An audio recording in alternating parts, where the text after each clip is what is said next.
Swayam Prabha. Digital India. Educated India.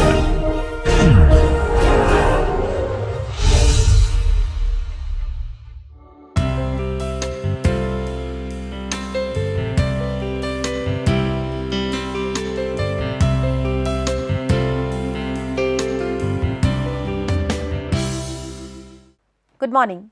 Welcome to the fourth lecture of this week 6 of this ongoing course on understanding and reducing greenhouse gas emissions. We are specifically looking at the contribution of building design and construction towards GHG emissions and the reduction for scope 1 and 2 emissions.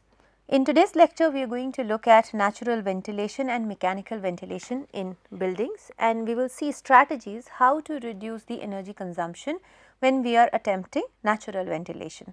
In the previous lecture, we looked at some of the advanced passive design strategies. Some of these strategies also talked about natural ventilation, but mostly the strategies that we have seen in the yesterday's lecture and the lecture before that, where we talked about passive design strategies, is about maintaining a thermally comfortable environment, and we had less focus on the air speed, the air movement inside the buildings. In today's lecture, we are going to focus on different types of natural ventilation which can take place in the building, the passive ventilation, types of ventilation systems, the mechanical ventilation. So, we are largely going to focus our discussion on different ventilation strategies that can be employed in the building. So, when we look at the different types of natural ventilation that can happen inside the building, so we are looking at cross ventilation, and we have seen in the previous lectures how that can be facilitated. So, we are looking at provision of fenestration, it could be doors or windows or ventilators on opposite or adjacent walls. And in case we have opening only on one facade, then we are looking at single sided ventilation, in that the same window, the same fenestration, when we are looking at a wall section. So, we are looking at the same fenestration acting as an inlet as well as an outlet, and thereby reducing the circulation of air within the space. While in cross ventilation, we are actually looking at the ventilation through the entire space, and in case we have fenestrations which are provided on different levels. So, in walls as well as roofs, then we are talking about stack ventilation. This effect can be enhanced with the help of strategies such as what we have seen yesterday, which is wind towers. So, in case the second opening, which is in a different element, it is enhanced. Here the stack effect is further pronounced. So, if we are providing fenestration at different levels is what the third type of natural ventilation which will happen. When we say different types of natural ventilation, we are thereby meaning how the air circulates within the room. So, that is the typology we are talking about. So, this one is stack ventilation. Now, with this understanding, let us look at some of the strategies of passive ventilations. A lot of these strategies may seem very simple, but unfortunately, we are not employing them in our buildings, especially the commercial buildings, the office buildings. In residential buildings, since it is single ownership, individuals are responsible for the energy consumption and also for paying the bills. So, a lot of these strategies are employed in residential buildings, but the moment we are talking about commercial buildings, the offices, we are not employing these strategies. So, today we are going to quickly look at the operable windows, buffer spaces and double facades. Building shape, space planning and orientation is something that we have already seen in the second lecture of this week. We will quickly go through it over again, how it aids in facilitating natural ventilation. Then strategic architectural features, openings into corridors, central atrium. This also we have seen when we were discussing about courtyard and how it facilitates the ventilation. It kind of induces the ventilation in the building, and wind towers also we have seen. Now, the first and the most important element which facilitates natural ventilation is windows and shades. Now, when we say windows and shades, so windows facilitate two things: one, ventilation, and second, daylighting. Now, here we are focusing on ventilation. Shades also help us to control this lighting, the amount of light and ventilation that can be facilitated through the window. Now, what is happening in today's times is that more and more of these commercial buildings, because they are centrally air conditioned, and for operational limitations where they cannot be providing operational controls to individuals, manual controls are restricted, and hence we would find that in majority of the commercial buildings the windows are sealed, they are not openable, they are closed windows, despite the fact that 60% of the time in our country the temperatures remain between thermally comfortable range. Despite that, we are not able to bring in the air from outdoors to the indoors. There are other reasons for that, the level of pollution, the level of particulate matter in the air is also restricting us to open the windows, but even where the possibility is there, the operable windows in commercial spaces are not being provided. Now, we are talking about allowing that as the first strategy to enhance comfort, but of course, the moment we say that, we also have to see that there has to be an integrated system where the system senses, identifies, or if manual controls are being provided, the air conditioning system is automatically stopped and only natural plus mechanical ventilation is provided. Now, this will happen only in case the thermally comfortable environment outdoor prevails. So, we have to provide windows which are openable in buildings, if not all, then strategically some windows have to be provided which can be opened manually, and manual overrides have to be provided over the program that has been provided for operations. The second thing is shades. Now, shades as we are seeing here are the blinds which are the internal shades most of the time. So, we can close those shades or we could open those shades. We are also talking about the permanent shading devices which we have seen in the passive design features. We have to design these window shades in order to cut down the sun when it is not needed, still allowing for the daylight to be passed inside the building. The second thing we are talking about when we say natural ventilation has to be enhanced is the building shape. So, as we have seen, how and where these windows fenestration are being provided determines how much area is likely to remain naturally ventilated. So, if we can see here, this is slight stack effect in place here. So, the opening is provided in the direction of the wind and this acts as the inlet and the outlets are two. So, what is going to practically happen is that the hot air is going to rise up and is going to exit through the higher fenestration, while the cooler air, the relatively cooler air is going to exit. Now, this is absolutely dependent upon the direction of the wind, predominant direction of the wind. What if the wind, the prevailing wind direction is this? What happens in this case? In this case, the wind will also enter from this fenestration which is provided at the top, and in that case the hot air will not be able to escape as comfortably as we are seeing in this configuration. So, what we see here is that the placement of window with respect to the building shape and the placement of window with respect to the wind's direction becomes extremely critical, crucial. We have seen earlier, suppose we have fenestration which has been provided on two opposite ends. Now, if we are looking at the windward direction, if it is like this at 45 degrees or perpendicular to the wind direction, it works. So, this is how the movement of wind is going to happen and the remaining area getting eddies of the ventilation. However, if we provide the window in a manner that it is parallel to the direction of wind, there will be very small amount of ventilation that will take place and there will only be small eddies forming in the in a small area which is just close to the windows, and rest of the room is not going to have any ventilation happening. So, building shape and then placement of fenestration depending upon the wind's direction is what we are going to look at when we want to provide for natural ventilation.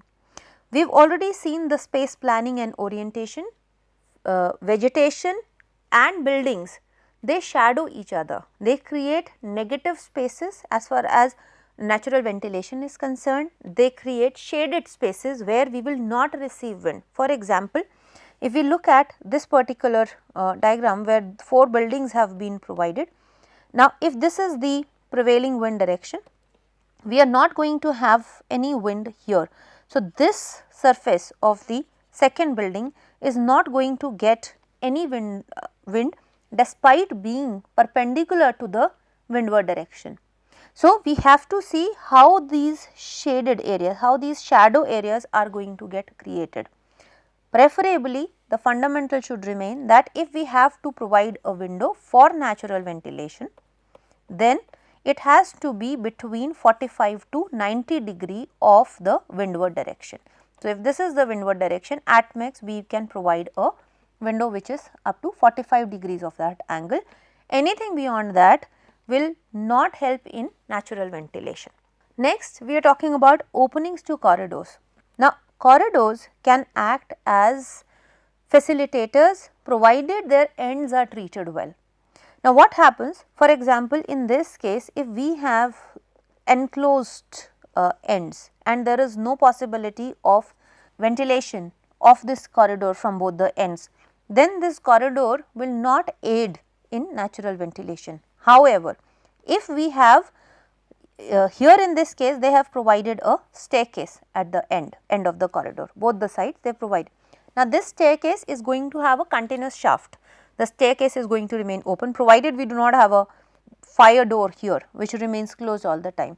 If this door remains open, in that case this stack, this staircase tower which is going to be there will act as a wind tower, and all we have to do is to the top of it we increase the story, the height by another story, which at least one story we already have, one more story, and we provide exit for the wind.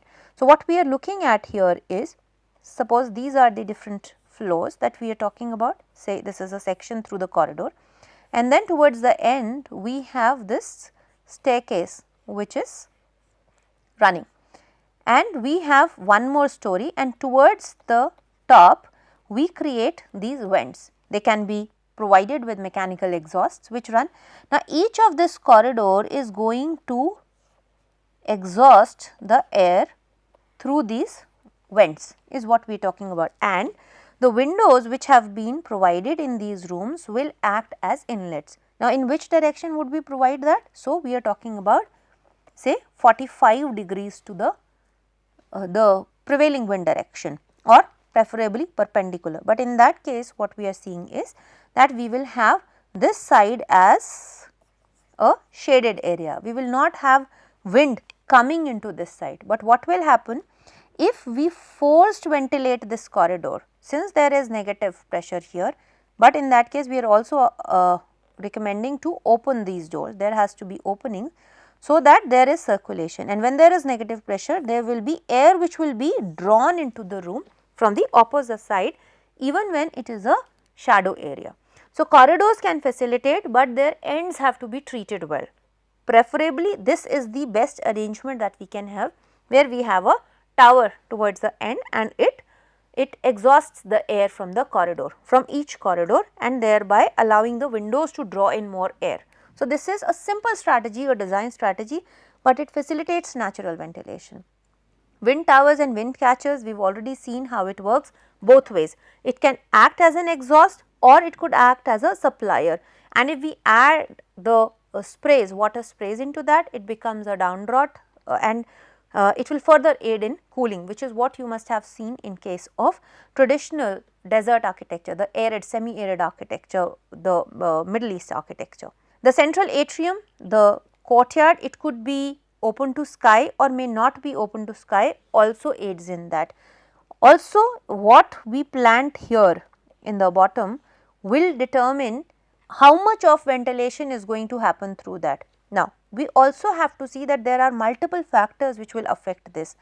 If you remember yesterday's discussion, we were talking about thermal mass on both the sides and the courtyard in the center. Now, we were assuming only 2 stories and then there was a courtyard. Now, assuming a case like this where there are multiple stories, there is, except for the noon time when the sun is absolutely on our heads, this courtyard is not going to receive much sun. So, there is no point providing a hard surface because it is not going to get heated up enough through the solar radiation. So, what we will have here is that we can actually have vegetation, a green cover here. Now, what will that green cover facilitate?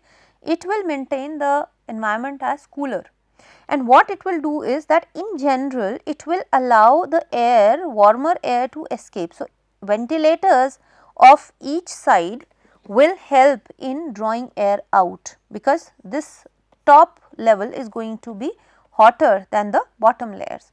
So, in general the courtyard or the atrium is going to help in exhausting the air at upper levels, while at the bottom ones the vegetation is going to help in creating a more comfortable microclimate, a climate which is microclimate which is at a lower temperature.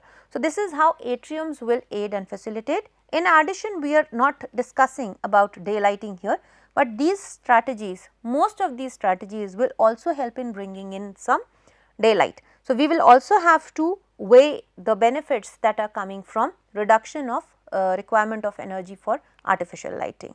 Then we have also seen the role of vegetation in the previous lecture, re-emphasizing it again for natural ventilation.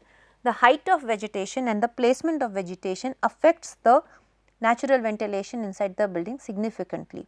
So, if we have trees which are right at the level where the window is, then we are going to have the ventilation which is significantly reduced, while if we have trees which are slightly higher, their canopies are higher than the window level, in that case the air will be cooler underneath the trees and it will help in natural ventilation and of air which is slightly cooler than the ambient air temperature. So, the size of the tree that has to be provided, vegetation that has to be provided, and also the proximity of it to the building is going to determine how much of shadow for wind is going to be created and how much of ventilation is going to be facilitated. Now, when we these are passive design strategies that we are talking about, but now when we talk about commercial buildings, if you are working with corporate offices and if you are looking at their offices, you would think that practically it is impossible to have only natural ventilation in the building, because we will require, we are situated in bigger cities and it is a huge office and less possibility for natural ventilation. Even if it is there, it is impossible to maintain comfortable environment without mechanical ventilation. Yes, mechanical ventilation will have to be provided, but what we are saying is that natural ventilation should not be cut off entirely, or both can be provided to reinforce each other. Now, in a lot of cases what we would see that it is only mechanical ventilation through the ducts, through the AHUs that we provide, and there is no possibility. So, what we can actually do is we can have both natural ventilation as well as mechanical ventilation. So, in case what we have seen, I am not even talking about air conditioning here, I am only talking about ventilation. So, what we have seen in case of wind tower, we allowed the air to come in through the windows at lower level and the exhaust is there through the wind tower where mechanical exhaust has been provided. Now, what is this? This is supply is natural and the exhaust is mechanical. So, we are exhausting mechanically and drawing in naturally. We can also have natural where there is wind tower, and we provide the wind tower in such a manner that natural wind, the wind which is there naturally, it is drawing the air out, it is exhausting.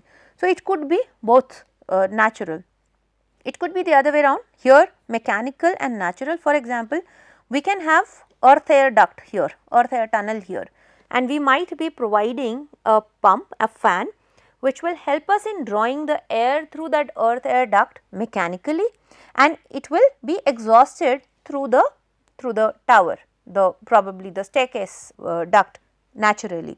So, that could also be a possibility. We can have multiple scenarios, and what we are normally doing here is mechanical and mechanical. A lot of times we are supplying the air mechanically and exhausting the air also mechanically. What we have to aim is the energy is going to increase linearly like this. what we have to try doing is a system which is both natural and natural. It could be seasonal, it could be diurnal, that sometimes of the day we need to add mechanical ventilation. In certain seasons we might be needing more mechanical ventilation, while in comfortable seasons we may not be needing mechanical ventilation at all. So, it is going to be a mix of that. So, particularly in case of India, we are a tropical country and predominantly a warm country, large geographic area of a country, and throughout the year, for large time of the year remains comfortable, and we can open the windows. So, there we have to try to have mixed mode, where we have HVAC, we also have mechanical ventilation, but we also have the possibility for natural ventilation. Now, when we are talking about ventilation systems, we can also have advanced measures such as energy recovery. Now, this could be, so what does energy recovery implies? That if we have, specifically in case of air conditioned buildings, where we are either cooling or heating the air.